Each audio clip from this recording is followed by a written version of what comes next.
Salute, Uncle Sonny. Salute, my brother. How you doing? I'm good. How's things for you? Can't complain. Yeah. Been some good weather. Listen, I don't want to. They're gonna be here with us for a little while. I mean, I don't want to distract you. I can't help but look at him. Really? Yeah, I'm serious. What are they? He's got a knife. He's choking the other guy. It looks like he's got a doing piano wire around his throat. Jiu-jitsu. He's got a piano wire around his throat over there. That's what's called a rear naked choke. I love it. I love it. Ted looks nervous. He does? He's afraid. Well, I'll take him home with me. Yeah, I think you need to protect him. Right. He deserves a little protection. I can just hear him talking right now. Are you guys not going to do anything about this? He'll be all right. He'll be all right, you think? God bless. We're going to do the show with the doll over there.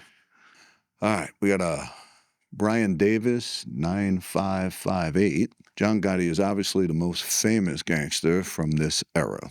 But what's fantasizing from us mob geeks? I love this. What's fascinating for us mob geeks is the Luchese secret campaign against Gotti, and his inner circle.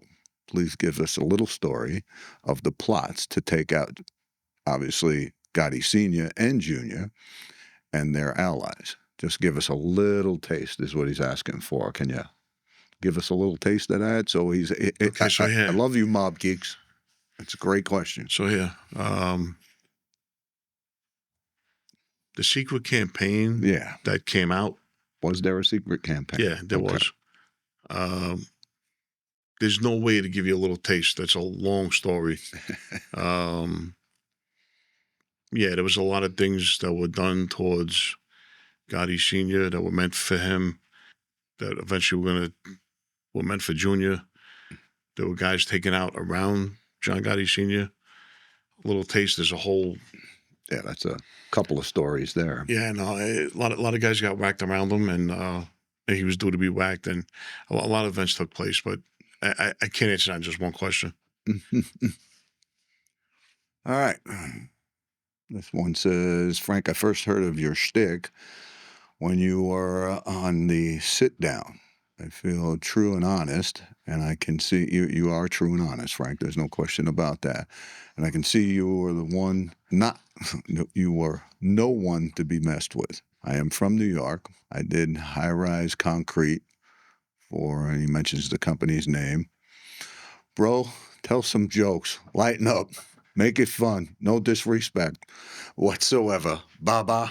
He's calling you Baba. We appreciate that question. I was never on this sit down. He did some work, obviously, and he wants you to tell some jokes.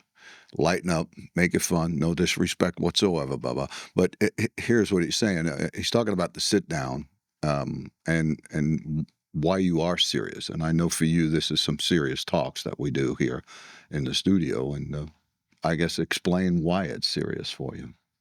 Okay, he claims he heard me on the sit down. I was never on another show. The only show that I was on was Vlad TV. Right. And then here. My own podcast here. Right. So I don't know where else he said he's seen me. I haven't made an appearance anywhere else. I appreciate you saying I'm true and honest, because I pride myself on that. Also, someone to be messed with. I don't take from anybody, so I appreciate that as well. High-rise concrete's a very tough job. So I know the guy, my hat's off to you, because you got to be a tough guy. That's a real job. You're the one not to be messed with, or you're the tough guy, because if you're doing high-rise concrete for Dick Underhill, that's a serious thing. Some jokes, yeah. This is all new to me, and we'll lighten it up, and we'll have some fun going forward. I think we have a little bit of fun here and there. I don't think we're that serious. You are, because this is serious for you. This was your business. This is your life, and it should be. It's some serious stuff. Our YouTube C4S. I have watched 3 episodes on your channel. I have no idea who the co-host is. Yeah, let me read it. Go ahead.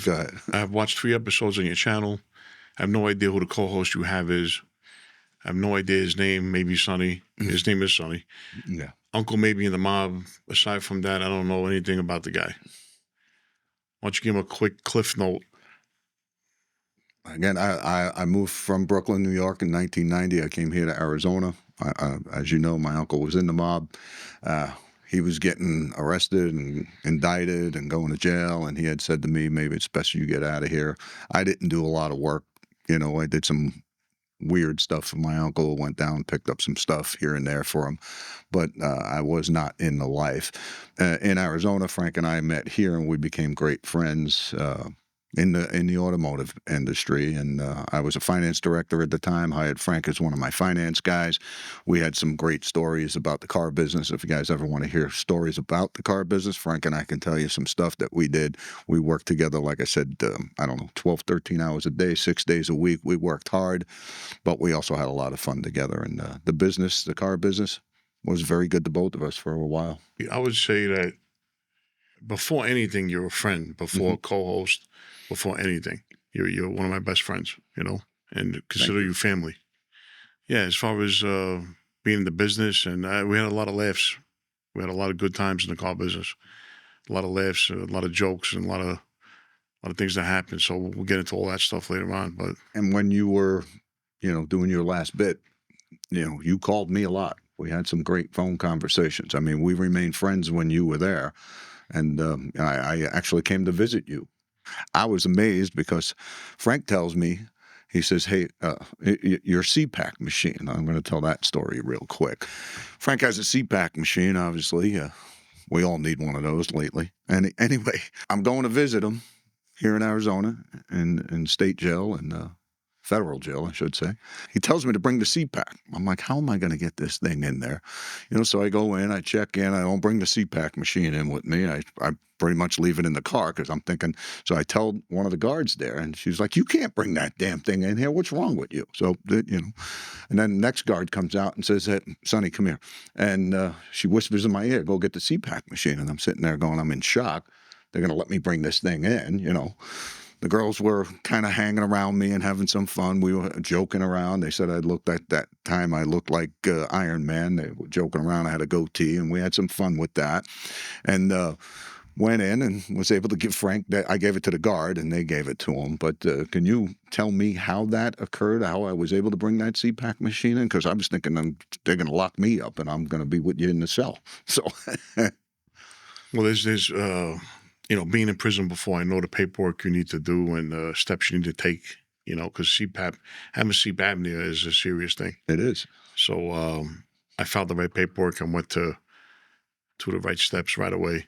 Yeah. And it worked. Uh-huh. First reaction was like they looked at me and go, you're nuts. You're not bringing that thing in here. Yeah. Okay. Well, why don't you read this one? This is for you. I'm Ben Woods, 3797. Hey, Frank, Uncle Sonny and the whole team. I love you back and forth. You have great chemistry. If I can make a suggestion, I think a lot of us would like to know how you got hooked up with gas pipe. Who was there when you get straightened out?